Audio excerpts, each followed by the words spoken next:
morning.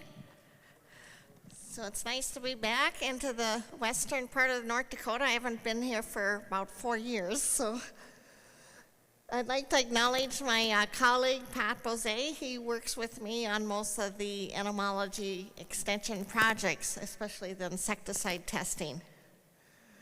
So like the drought that we have probably upon us again this year, I have some other bad news for you, and that's probably what you're already familiar with, though, is we do have Lorsban chlorpyrifos, which has been revoked, all tolerances, and that'll go into effect here in February 28th.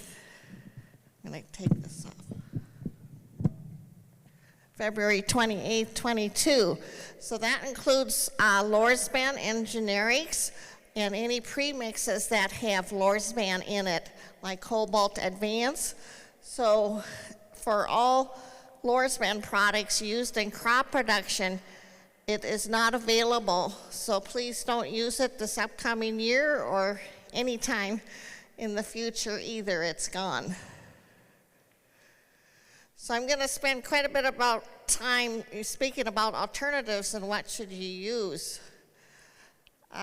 So one thing is English grain aphids. You didn't have it too much out here because of your drought and hot weather, but on the more eastern side of the state, we did have significant populations of grain aphids that came in late into the state. And you can probably see all the aphids here. They're feeding right on the kernels. They have piercing, sucking mouth parts, so they extract the sap. And that can cause some yield loss and reduced weight for the kernels. And they reproduce very fast, as you know. They're parthenogenesis for reproduction. So that means they're all females, and they're giving birth to all females. And those females are mature in about 5 days, and then they'll repeat that process. So they have telescoping populations that can explode quickly when the weather conditions are good.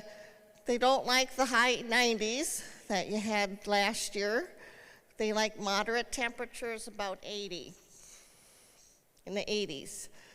So, and we did see quite a few aphids that came in, on our heads, as I mentioned. And then when they're feeding, they excrete sap. They feed on the plant sap, so they excrete honeydew. And then we often get a disease called black sooty mold. It's kind of difficult to see, and that will grow on the plant, and that interferes with photosynthesis, so that affects how the plant makes food for the plant and yield. So we're also, that's another thing that aphids can do. So we do recommend frequent scouting throughout the year because they migrate into the state. There's multiple different species that come in at different times, and we had quite a few southerly winds this last year. Make sure you scout the whole field, do a W pattern, check 5 locations and 10 plants per location. And when they're droughty, the plants are more susceptible to aphids. So that's probably why we had some yield loss, because we were also in a drought too in the eastern part of the state. And later planted fields, because the aphids come up late, are at a higher risk for aphid infestation. And pay attention to those pre-harvest intervals. Some of them are quite long, up to 30 days for some of those pyrethroids. So here's some information from the IPM crop survey data. And you can see that we had some aphids present here in the north central. This is 2020. And then in 2021, they did come in, especially into the central and southeast area. But due to the drought out in your area, they weren't very successful in reproducing. So we have a lot of natural controls that sometimes will keep them into check. many predators, as the lady beetles that you can see there, and then the larvae of the lady beetle. And there's also parasitic wasps. You can tell it's a parasitic wasp because the aphid body explodes like a balloon, and it's hollow inside, and that larvae is eating the inside of that aphid out. And then when it emerges, it cuts a nice little circular hole and will come out. And then also those entomopathogens that attack insects, and there's many different species that get on aphids. But we didn't have good conditions for that last year because of the drought. So there is then chemical control as well, and I'll talk about a couple of the newer ones, Savanto and Transform. But one thing I want to mention first before I get into the insecticides is we did update the thresholds. As you remember, the threshold was 85% of the plants infested with one or more aphid up through the completion of heading. And we didn't have a threshold beyond that. Well, this last year, we had significant yield loss in crops that were later, the milking stage and so forth. And there was a new paper that came out. It summarized 15 years of aphid research. And we took that data and we took North Dakota values for wheat and put that into their equations, and we came up with these new economic thresholds based on the plant stage. And this is in the North Dakota Field Crop Insect Management Guide. So you'll see the updated thresholds in there, and now we have a threshold, so if they come in late, you know when you need to spray 8 to 12 aphids per stem for enthesis, end of enthesis through medium milk. So this should provide better guidance than what we had in the guide in the past. There's very little research out there on aphids and wheat, and most of it's very old. It was done back in the 1970s. So we are very happy to see this new research that summarized 15 years of information on aphids, cereal aphids. So in here, you probably can't even read this in the back, but I'll kind of summarize some of the information. This is all the insecticides we have that are alternatives to Lorsban and generics, and then the pre-harvest interval, and then the low and high rate and its cost. So we do have some comparable things to Lorsban that you can use. The 1Bs are organophosphate, dimethoate malthion, and then the 3As are all pyrethroids. And Lorsban was one of the preferred compounds to go to when we did get cereal aphids. We don't get them every year, but when we do, we usually used Lorsban, and it provided good control. And then there's one premix, Besiege, and then I want to talk about the newer ones that are available for aphids. 4C is Transform Sulfoxaflor, has a 14-day pre-harvest interval, and it's fairly economical. It's comparable to Lorsban, about $6 per acre. And then there's a 4D Savanto Prime, 21-day pre-harvest interval. And it's a little more expensive, and it's from Bayer Crop Science, and they know it's a little bit expensive. So we're working on testing reduced rates to see if they'll work, so we can bring down those costs. So this is also labeled for soybean aphid, those two. So I'm recommending, rather than use our pyrethroids, we're really starting to get alarmed at the increasing number of insects that are developing resistance to pyrethroids.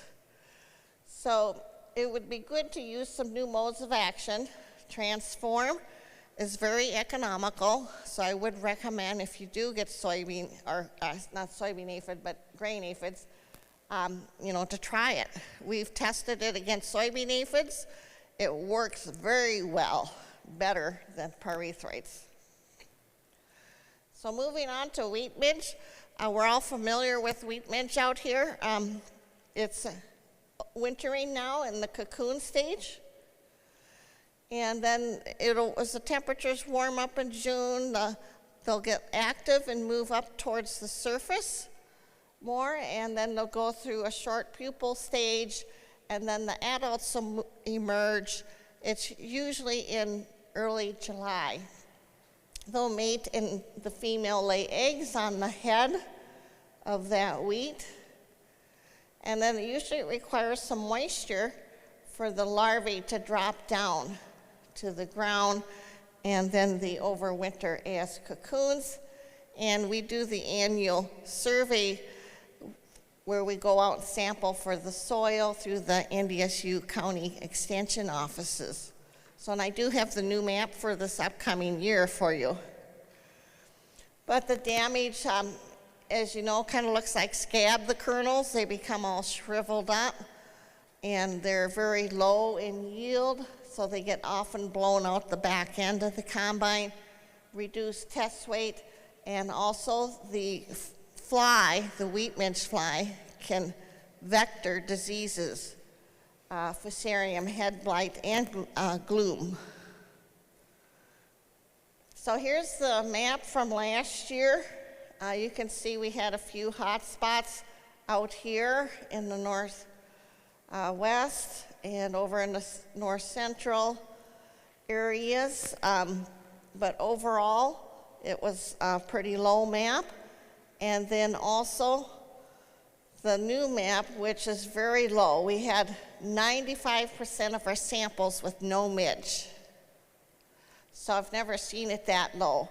And those that did have midge were in the low category for the risk, 1 to 200 midge cocoons. And we only had a maximum of 75 midges per square meter. So it's very low. Why? Well, there's a couple of reasons. The drought. They can undergo obligatory diapause. So that means if the conditions aren't good for the wheat midge, they will not emerge that year. They can remain in diapause for up to 15 years. So it's a long time. Most of them will probably come out the next year, but not if we don't get moisture. They'll stay as a cocoon. So maybe, there weren't, because of the moisture wasn't here, we didn't have as many midge coming out this last year, and that's why we have lower numbers of cocoons. But here's the precipitation in the blue line over the last 10 years, 2011 to 2021. And you can see this is a total number, I think, of wheat midge cocoons we found, and pretty well follows the rainfall. This is the rainfall in August when the larvae will be dropping down from the heads into the soil to form cocoons. So we do have a biocontrol that's fairly effective. It can cause parasitism levels fairly high. Sometimes we see as high as 100% in our soil survey.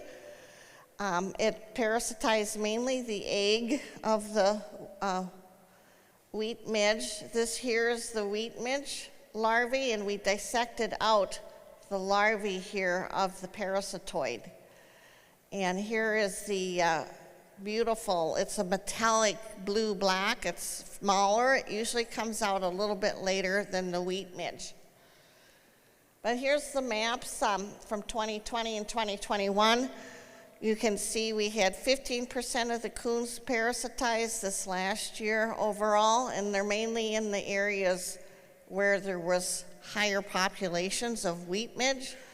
And this year it's 0. And I was really surprised about that. So we do have a well-developed degree day model for wheat midge that you're familiar with. This will help aid scouting. For wheat midge, it's used a base temperature of 40, And you can use this with NDON, and it integrates in your crop staging to let you know when the crop is susceptible. So here's an example. I just used Minot, May 8th, an early planting date. And you can see the females 50% emerged on 6/23, and 6/29, 90% emerged. The susceptible stage for hybrid spring wheat is heading. So you can see here it says susceptible to wheat midge. Yes. So you would want to go out and scout to make sure you're not at a threshold, but I don't know. This next year, if we don't have moisture in late June when the midges are moving up towards the surface, and August, early August, I don't think you're going to have a problem with wheat midge at all. But it depends, again, on the weather, which is unpredictable. Here's an example of a late planting date, May 22nd. You can see here, female numbers decline, no action. And then here, activity ceases, and this is for no-till, because we do get a little longer period of wheat midge emergence due to the cooler soil temperatures. But here you can see it's pretty much over with right here on the July 8th, and here's when you're susceptible with a late planting date, so you missed it. You missed when the wheat midge is out. So that's good. We also do a wheat midge trap monitoring program, and we do this to kind of validate the degree day model and its activity. And last year we did catch a lot of wheat midge. It's cumulative total, and where you see this, you can't see the slash bars, but that indicates the parasitoid is present. And I need to do some more work, but this is from the previous year map, 2020 map, not the 2021 map, that's so low. So kind of represents the previous map, and where we saw those hot spots, we also had hot spots for wheat midge in the trapping. But unfortunately, the pheromone trap does not indicate whether or not you're going to have a problem in the field. It doesn't, it's the males we capture, not the females. So there's no correlation to damage, unfortunately. So the best method for controlling wheat midge is, of course, crop rotation. You've probably heard this before. It's really dependent on wheat, and it does best in wheat on wheat. You know, so use crop rotation with non-susceptible hosts. And then also early planting and late planting also works, because then you miss the wheat midge period when it's emerging and the crop is past or prior to the susceptible stage. And also select early maturing varieties that develop sooner. Avoid the damage from the wheat midge. Here you can see the yield was higher in the earlier maturing varieties compared to the later ones. And then there's the host plant resistant gene that's been developed. It was in Canada in 1996, but it took over a decade before it was released into a commercial variety in 2010 up in Canada. It's a single gene resistant called the SM1 gene, and it does kill the wheat midge larvae. And the only variety in the US I'm aware of so far is Egan, and I see Dr. Cook from Montana as the breeder there is going to be speaking later in the afternoon, so maybe he'll have some new varieties. I know they're working at Montana on getting some new varieties. But again, we are concerned, since this is a single gene resistance, about the wheat midge developing resistance to this gene. So because of that, we're using an interspersed refuge. It's the same as refuge in the bag for BT corn, where you have 10% of the seed susceptible to wheat midge, 90% of the seed with a resistant trait. So there is a lot of concern with that. And the thresholds haven't changed, and again, wheat midge, if you're scouting, you're going out at nighttime during warm conditions. And the optimal timing for the insecticide is when 70% of the field is heading. So you have your head emerging, early flowering, the florets are coming out in the middle. In late flowering, it's the entire head you'll see florets on. So you want about 70% of that field flowering. If it's earlier, only 30% heading, wait 3 to 4 days before applying insecticide. So we relied on Lorsban for wheat midge. That was our go-to insecticide. There's not a whole lot left. Dimethoate, malthion, organophosphates, and then 3 pyrethroids that are available, and then Besiege, which is a premix. I do know that Warrior does control wheat midge. Here's Lorsban, and then Cobalt Advance is a premix with Lorsban and Warrior. And you can see for the larvae per head, it wasn't quite as good as Lorsban, but it still worked compared to the untreated check with the number of larvae per head and percent kernels damage. And yield, though, however, it was comparable to Lorsban and the Cobalt. So we don't have a lot of choices here. We need some new chemistry for wheat midge. So moving on to Sawfly, it's a beautiful insect. It's a wasp. This is the ovipositor of the female. It will not sting you or puncture your skin like a hornet. It has a yellow and black abdomen. You can identify it by the smoky wings. And it often rests on the stems. They're fairly weak flyers. They kind of flutter a little bit around the fields. But they can, we were just discussing earlier that they can move, with a mile or so and get onto the winds. We're all familiar with the damage that they do. It's mainly from the larvae, which tunnels up and down the stem and reduces yield, stunts the head. You get lower test weight, lower protein, and then of course the problems at the end of the season when the larvae moves down and does a cut at the base of the stem, which can cause some lodging problems. So here's from the IPM survey. You can see we had significant numbers in the southwest, central, all the way up actually. And it continues. Drought does favor wheat stem sawfly, but just like the wheat midge, it can undergo an obligatory diapause. In fact, we were doing some sawfly work in Crookston, Minnesota. There's a population there that's causing problems, and we believe that we did see the diapause for a second year now. Again, the number one control is crop rotation. Try to avoid continuous wheat, and rotate to plants that are not preferred by sawfly.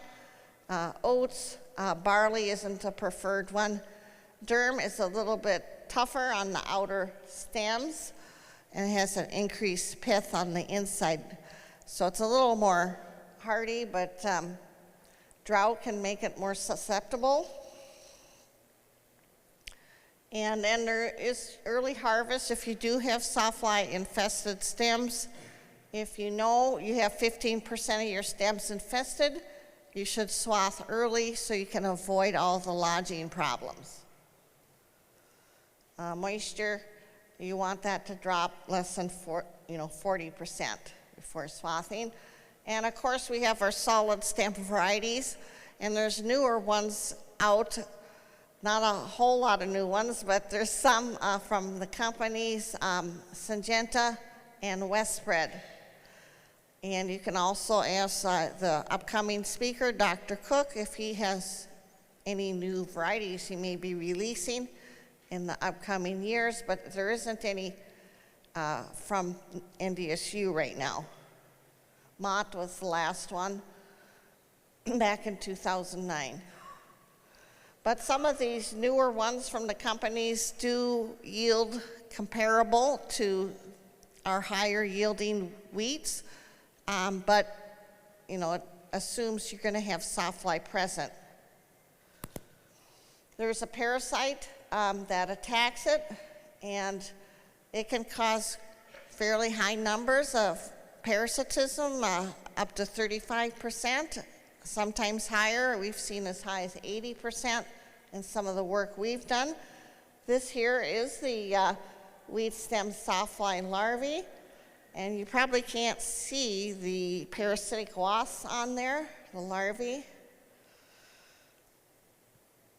but it's there. It's an ectoparasite, so it's on the outside of that larvae, and it will continue to feed on the larvae, weakening it, and then the following year, instead of the Sawfly emerging, the wasp emerge.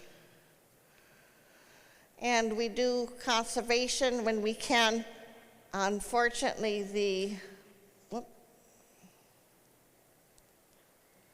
the parasitic wasp is up here high in the stem towards the end of the season. So a lot of times we're destroying it when we go in with our combines down lower and we're cutting the stem off because the wasp is up here, right behind the head in that area. So go as high as you can with the combining. And then armyworms. This is another one that you probably won't be seeing this next year, but I just wanted to cover the chemistries for its control since Lorsban is gone. Again, they can do a lot of damage. They migrate into North Dakota. They can chew on the kernels. They can clip the stems. They can clip the heads off. And you can end up with a lot of armyworms. However, they generally like more moist conditions, which you probably are not going to see this next year. But for heading stage and on, it's 2 or more larvae per square foot. And we have quite a few different chemicals that are available, malathion, and then these are all pyrethroids. But note the long pre-harvest interval. Armyworm often comes in late into the season. And then we have black hawk, some spinosad, and dipel, some biologicals. And these you need to get the chemical on early when it's a very young larvae. And then Vanticore, group 28. It has an interesting 1-day pre-harvest intervals. So this would be a go-to if you're really up next to close to combining. It's a new one out from FMC. It also controls grasshoppers. For the armyworm rate, it's fairly high though. It's $17 per acre. So it's much more expensive than a pyrethroid. But again, Lorsban was kind of a go-to for armyworm control.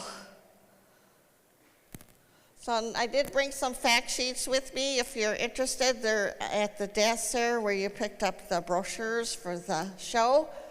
And there is some IPM, whoops.